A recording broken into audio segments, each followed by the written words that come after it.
हे मेरे प्रिय भाई बहनों, आइए हम आपको कुछ ज्ञान बुद्धि दे सकते हैं पिता परमेश्वर के द्वारा से। आइए तो हम चलते हैं, प्रार्थना को कैसे किया जाता है हम उसके बारे में बताते हैं। परमेश्वर से प्रार्थना आप कर सकते हैं। चलिए हम इस वीडियो को शुरू करते हैं। हे पिता परमेश्वर, जो तूने मुझे एक अच्छा जीवन दिया और सांस दिया, इसके लिए मैं आपको बहुत बहुत धन्यवाद करता हूँ। स्वर्ग विराजमान हमारे पिता, आपका नाम पवित्र माना जाए, आपका राज्य आए और आपने हमें अच्छे से रखा, इस बात के लिए आपका बहुत बहुत धन्यवाद करते हैं। जैसे इच्छा, आपकी इच्छा जैसे स्वर्ग में पूरी होती है वैसे इस पृथ्वी पर पूरी हो।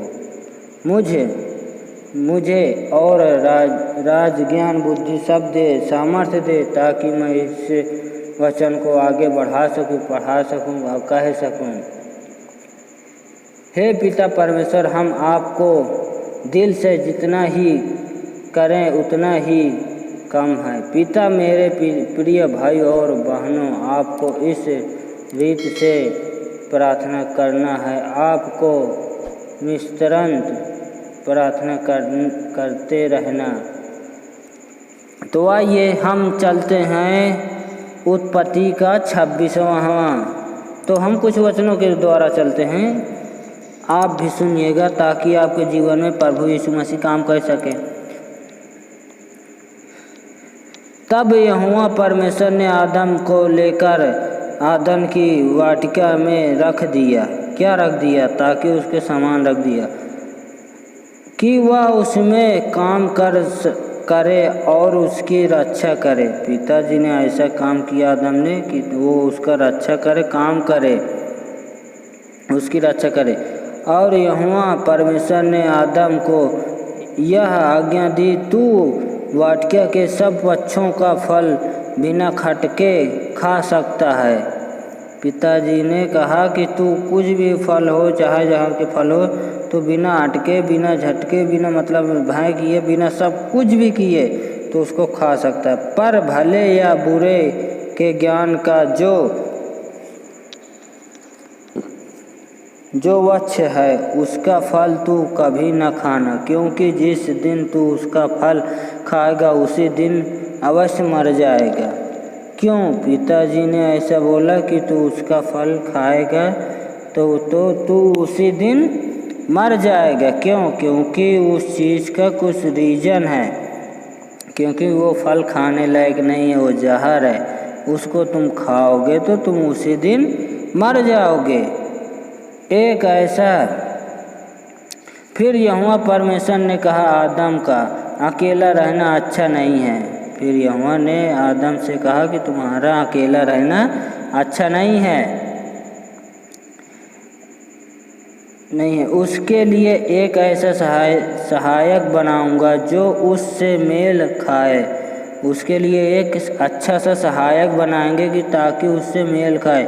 और यहोवा परमेश्वर भूमि में से सब जाति के बैनेले पशुओं और आकाश के सब भांति के पक्षियों का रचकर आदम के पास ले आया।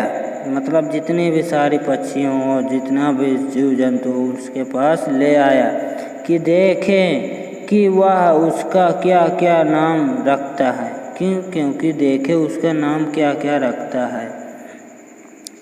और जिस जीवित प्राणी का जो नाम आदम ने रखा वही उसका नाम हो गया। मतलब जिस प्राणी का नाम आदम ने रखा उसका नाम वही हो गया।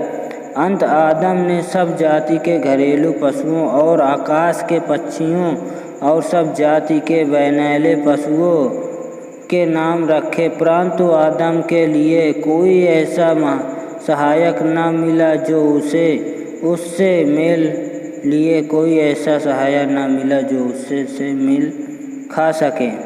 उसका मतलब जो जिसका नाम रखा आदम ने उसका सबका अच्छे से ज्ञान बुद्धि सब चीज़ रखा, नाम रखा, पर आदम का सहायता जैसे उसका है उसका मेल नहीं मिला। तब यहोवा परमेश्वर ने आदम को भरी नींद में डाल दिया। तब यहोवा परमेश्वर ने आदम को भरी नींद में डाल दिया और जब वह सो गया तब उसने उसकी एक पसली निकालकर उसकी जगह मांस भर दी।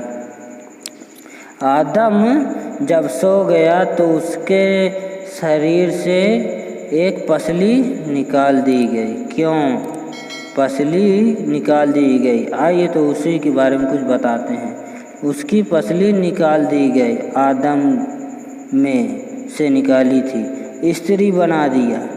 पिताजी ने आदम के शरीर से पहले तो उसे सुला दिया, फिर उसके बाद सुलाने बाद उसके शरीर से एक पसली निकाल के उसे स्त्री बना दिया, लड़की बना दिया और उसको आदम के पास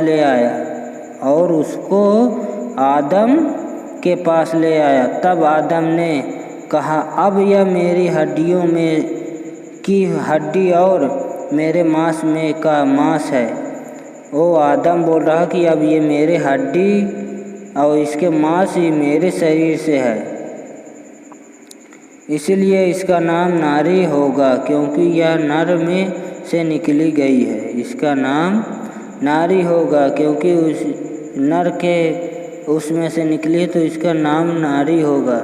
इस कारण पुरुष अपने माता पिता को छोड़कर अपनी पत्नी से मिला रहेगा, इस तरह अपने पत्नी को मिलता रहेगा और अच्छे से मानता रहेगा। तो आइए इस वचनों को यहीं पे समाप्त करते हैं। धन्यवाद।